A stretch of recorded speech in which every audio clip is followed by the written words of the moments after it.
안녕하세요. 개념을 물 말아먹은 남편과 헤어진 30대 여성입니다. 생각할수록 어이없고 황당해서 어디다 속풀이를 하지 않으면 안 되겠더군요. 그래서 이렇게 찾아왔어요. 남편과는 회사 상사의 소개로 만났습니다. 저를 좋게 봐준 회사 상사가 자기 아는 사람 중에 능력도 좋고 평판도 좋은 사람이 있다며 한번 만나보라고 하더라고요. 솔직히 사람을 사귀는 데 있어 자연스러운 만남을 추구하는 저로서는 불편하기 짝이 없는 자리였지만 다른 사람도 아니고 상사가 주선한 자리였으니 거절하기가 쉽지 않았네요. 그리고 저도 애인이 없긴 했으니 가벼운 마음으로 나가게 되었어요. 잘 돼도 그만 안 돼도 그만이란 생각으로 만나게 된 남편과는 예상외로 첫 만남부터 말이 잘 통했습니다. 개인주의적인 성격이나 성향도 그렇고 예를 들어 직장이라던가 연봉이라던가 그런 것들도 비슷한 수준이었거든요. 이후로 저희는 몇 번의 만남을 더 갖게 되었고 오래지 않아 연인 사이로 발전했어요. 말이 나와서 말이지만 남편과 사귀는 동안 가장 좋았던 건 서로 귀찮게 하는 것도 없었고 부담을 주는 일도 없었다는 거예요. 덕분에 사귀는 동안 감정 상하는 일이 거의 없었지요. 그래서 남편이 결혼하자 했을 때도 미친 듯이 사랑한다 그런 건 아니었지만 이 사람과 함께라면 잘 지낼 수 있겠다는 확신이 들어 승낙을 했네요. 결혼 준비를 하는 과정에 있어서도 남편과 저 두 사람의 성격답게 허례허식은 생략하고 대부분의 것들을 거의 반반 부담했습니다. 남편이 6천을, 제가 7천을 현금으로 가지고 있었고 양쪽 부모님이 5천만 원씩 보태주셨어요. 현찰만 놓고 보면은 제가 1,000만 원 덜해가긴 했지만 저는 산지 2년도 되지 않은 대출 없는 자차를 가지고 있었고요.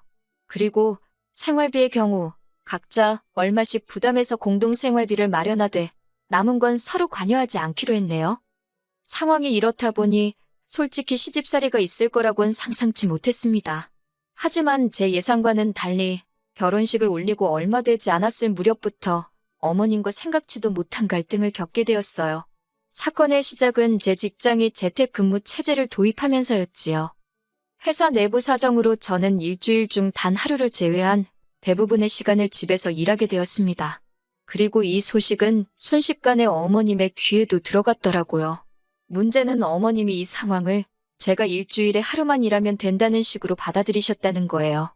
집에서 무슨 회사 일을 하느냐면서 어머님께서는 수시로 저에게 연락을 하기 시작하셨습니다. 처음에는 정말이지 어머님께서 급한 일이 있어 연락을 하시는 건가 싶어 전화벨이 울리기가 무섭게 받곤 했는데 정작 받아보면 하신다는 말씀이 날이 추우니 오늘은 남편 저녁으로 칼국수를 하라던가 내복을 입혀서 출근을 시키라던가 심지어 이불을 빨아라. 밖에 미세먼지가 많으니 집안 물걸레질을 해라. 진짜 어이없는 별 시덥지 않은 잔소리를 하시더라고요. 솔직히 어머님의 전화는 도가 지나치게 잦았고 의미가 없었습니다. 그리고 평소 제 성격이라면 좋다 싫다를 확실히 말했겠지만 막 시집온 며느리 입장으로는 어머님께 의견을 말하는 게 쉬운 일이 아니더라고요. 결국 저는 남편에게 당신도 사회생활을 하니까 잘 알지 않냐며 도움을 요청했습니다. 당신도 알다시피 내가 집에서 일을 하는 그 시간은 회사에서 돈 받고 일하는 시간이다. 그렇기 때문에 그 시간 안에는 당신 밥상을 준비한다던가 집안일을 한다던가 그런 건 할 수가 없다고 어머님께 잘 이야기해달라고요. 그런데 남편이 보인 반응은 뜻밖이었습니다. 집에서 일을 어떻게 하는지 회사가 감시를 하는 것도 아닌데 짬짬이 할 수 있는 건 하면 좋지 않냐고요. 사실 저희는 집안일도 반반 부담을 하고 있었는데 남편 역시 제가 더 이상 출퇴근을 하지 않으니 제가 좀 더 할 수 있는 거 아니냐고 생각했던 모양이더군요. 황당하고 어이가 없어서 믿는 도끼에 발등 찍히는 게 이런 기분인가 싶대요. 도와주긴커녕 남편마저 헛소리를 해대니 저도 제 나름대로 방법을 찾을 수밖에 없었지요.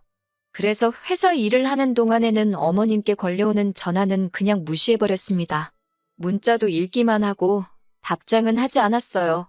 그랬더니 어머님께서 남편에게 한 소리를 하셨던 모양입니다.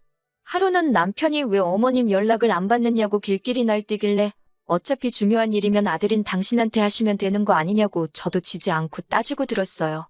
그리고 이후로 남편이 어머님께 뭐라고 이야기를 했는진 몰라도 더 이상 어머님이 먼저 저에게 연락을 해오시는 일은 거의 없었지요. 한편 그 일이 있고 얼마 후 저는 충격적인 소식을 듣게 되었습니다. 사실 저희 어머니는 제가 대학생이던 시절 위암을 앓으신 적이 있어요. 다행히 늦지 않은 시점에 발견해 완치 판정을 받기까지는 오랜 시간이 걸리지 않았지만 그때 친정어머니뿐만 아니라 친정아버지와 그리고 저희 자매 모두 얼마나 속을 끓였는지 모릅니다. 그런데 언젠가부터 통화를 할 때면 매번 속이 안 좋아 약을 드셨다던가 머리가 아파서 하루 종일 아무것도 못하셨다는 말씀을 자주 하시더군요. 그럼에도 불구하고 병원에는 안 가겠다 고집을 피우시는 어머니를 설득 끝에 간신히 대학병원에 모시고 갔습니다. 회사에는 당연히 휴가를 냈고요. 그런데 어디서 들으셨는지 보나마나 남편이겠지만요. 어머님께서 저에게 모처럼 전화를 하셔서는 일하느라 바빠 죽는다고 시엠이 전화도 못 받는다면서 지네 엄마랑 병원 갈 시간은 있는가 보다고 한껏 빈정대시며 기분 나쁜 티를 내시더군요. 그런 어머니 말씀에 어이가 없어서 아픈 친정어머니 모시고 병원에 가는 것도 기분 나빠하실 줄은 몰랐다고 받아쳐버렸지요.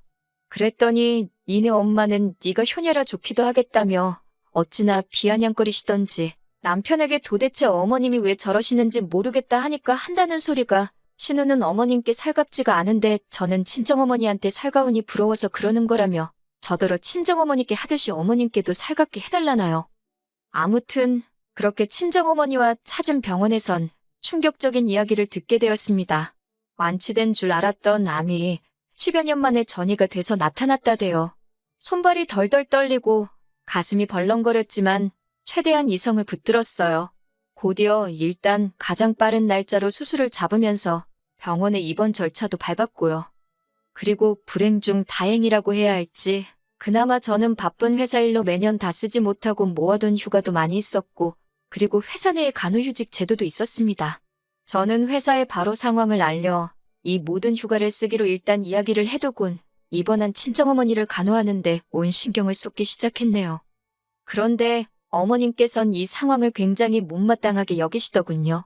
제가 친정어머니한테 신경을 쏟느라 당신 아들인 남편을 챙기지 않는다는 게 마음에 안 드신다고요. 당신 아들이 호래비도 아닌데 혼자 밥 챙겨 먹고 옷 갈아입어가며 회사에 다녀야겠냐면서 저희 친정어머니 사정을 뻔히 아는 분이 거리낌 없이 그런 소리를 하시는데 어찌나 서운하던지요. 하지만 참다 못한 제가 결국 그 서운한 마음을 남편에게 토로하자 남편이 기껏 한다는 소리는 더 가관이었습니다. 제가 친정어머니를 챙기듯 어머님도 자기를 챙기는 것뿐이라나요? 그럴 것 같으면 어머님이 와서 아들인 당신 밥도 해주시고 빨래도 해주시면 되겠네. 그 소리가 정말 목구멍 끝까지 올라오대요. 말이 나와서 말이지만 어머님이고 남편이고 그저 제가 친정어머니 곁에 붙어있는 걸 못마땅해 할 뿐 한 번을 친정어머니 상태는 어떠시냐, 나아지고 있냐 물어보는 법이 없었습니다. 특히나 남편은 한 번 들여다볼 생각도 없는 눈치였고요. 어차피 결혼 초부터 효도는 셀프로 하자고 서로 얘기를 했던 터라서 남편에게 처음부터 바라는 바도 없었고 기대는 더더욱 없었지만 어찌나 무관심하던지 막말로 옆집 아줌마가 아파도 이것보단 관심을 보이겠네 싶더군요. 그래도 남편에게 따지고 들지 않았습니다. 내 친정어머니니 내가 잘 챙기자 그 생각만 했어요. 그렇게 친정어머니의 병간호를 시작한 지 한 2달쯤 지났을 무렵이었습니다. 어머님의 생신을 2주 앞둔 날이기도 했지요. 어머님께서 전화를 해오셨고 오늘은 무슨 잔소리를 하려고 하셨나 그런 생각을 하며 제가 전화를 받았습니다. 그랬더니 대뜸 하시는 말씀이 당신 생일은 어떻게 하기로 했냐입니다. 며느리들이고 첫 생일인데 당연히 제가 차리는 게 맞지 않냐면서요. 저도 모르게 새어나올 뻔한 한숨을 간신히 참고 어머님께 죄송하지만 올해 생일상은 못 차려드릴 것 같다고 솔직히 말씀드렸습니다. 아시다시피 친정어머니도 병원에 계시고 저도 이래저래 정신이 하나도 없다고요. 그랬더니 어머님께서 굉장히 못마땅한 목소리로 네 동생은 뭐하냐입니다. 자식이 너 하나만 있는 것도 아니지 않냐면서요. 솔직히 왜 어머님께 제 여동생 사정을 설명해야 하나 싶었지만 아무 말도 안 했다간 괜히 제 동생까지 욕을 먹겠다 싶어서 간단히 말씀드렸습니다. 동생도 저와 같이 병간호를 하고 있지만 동생은 애도 둘이나 있고 회사도 다니고 있으니 제가 더 많이 할 수밖에 없다고요. 그랬더니 어머님께서는 그러면 당신 생일날에 제 동생더러 병간호를 하라고 하고 저는 집에 와서 당신 생일상을 차리랍니다. 저는 그렇게는 어려울 것 같다고 안 된다고 했어요. 그랬더니 어머님께서 저더러 정말 마음에 드는 구석이 없다며 혀를 차시곤 전화를 끊어버리시대요. 그리고는 어머님 생신 바로 전날이었습니다. 하지만 그와 상관없이 아침부터 이어지는 이런저런 검사 때문에 저도 친정어머니도 정신이 하나도 없는 하루를 보내고 있었지요. 한참 만에 짬이나 핸드폰을 들여다보니 부재중 전화가 7통이 와 있었습니다. 모두 어머님으로부터요. 무슨 일이라도 있으신가 놀란 마음에 전화를 거니 어머님께서 다짜고짜 소리를 지르셨습니다. 진짜로 병원에만 처박혀 있을 거냐면서 잠깐 와서 당신 생일상 준비는 할 수 있는 거 아니냐고요. 그까짓 미역국이랑 반찬 몇 개 하는데 시간이 걸리면 얼마나 걸리냐고. 그래서 제가 어머님 떨어 지금 사돈이신 저희 친정어머니가 이렇게 병원에서 고생하고 계신데 꼭 저한테 생일상을 받으셔야 직성이 풀리시겠냐고 따졌어요. 그랬더니 니네 엄마가 죽을 날 받아놓은 것도 아닌데 저더러 유난이랍니다. 순간 그 소리를 들으니 화가 나는 게 아니라 정말 분노가 생기더라고요. 제가 유난은 제가 아니라 어머님이 유난이시라고. 어머님한텐 남편도 있고 신우도 있는데 왜 저한테 이러시냐고 적당히 좀 하시라고 소리를 지르곤 먼저 전화를 끊어버렸네요. 그리고 얼마 후 신우와 남편에게 번갈아가며 전화가 왔습니다. 신우가 먼저 한다는 말이 친정어머니 아픈 건 알겠지만 그래도 저는 친정어머니 딸이기만 한 게 아니라 한 집안의 며느리이기도 하지 않냐면서 며느리돌이도 해가면서 친정 챙기면 어디가 덧나냐고 그래요. 자기도 항상 시집을 먼저 챙기고 딸 노릇을 한다면서요. 그리고 남편이란 작자도 한다는 말이 그냥 잠깐 나와서 음식만 쫙 해놓고 가면 안 되냐고. 듣다 못한 제가 남편더러 그 음식만 쫙 하는 건 네가 하라고. 니네 엄마 생일이지 우리 엄마 생일이냐고. 너고 네 누나고 왜 나한테 난리냐고 소리를 질러버렸습니다. 우리 엄마가 아픈데 왜 니네 엄마 생일을 나한테 챙기라고 번갈아가면서 난리들이냐고? 악을 써버리니까? 그제서야 남편도 놀랐는지 허둥지둥 전화를 끊더군요. 그리고 한 달 뒤 친정어머니께선 퇴원을 하셨습니다. 당분간 추적검사를 해야 하지만 당장은 퇴원해도 좋다는 주치의의 결정에 따른 것이었지요. 마침 저도 슬슬 회사에 복귀를 해야 하는 시기였기에 여러 가지로 이제 다시 일이 잘 풀리려나 보다 싶대요. 그런데 생각지도 못한 일이 벌어졌습니다. 어머님이 길에서 미끄러져 요추가 골절되어 3개월 동안 입원 생활을 해야 한다는 진단을 받으셨거든요. 친정어머니에 비하면 전 솔직히 별일은 아니라고 생각했어요. 생사를 넘나드는 일도 아니니 말이에요. 그런데 어이없게도 친정어머니 병간호를 할 땐 그렇게 저를 못마땅해 하던 어머님부터 시작해서 신우까지 나서서는 어머님 병간호를 부탁하더군요. 싫다고 했습니다. 이제 회사에 복귀도 해야 하고 저도 많이 지쳤다고. 그리고 무엇보다 신우랑 남편 어머님 자식이 둘이나 있는데 며느리인 제가 왜 나서냐고요. 그랬더니 남편이 저더러 서운하답니다.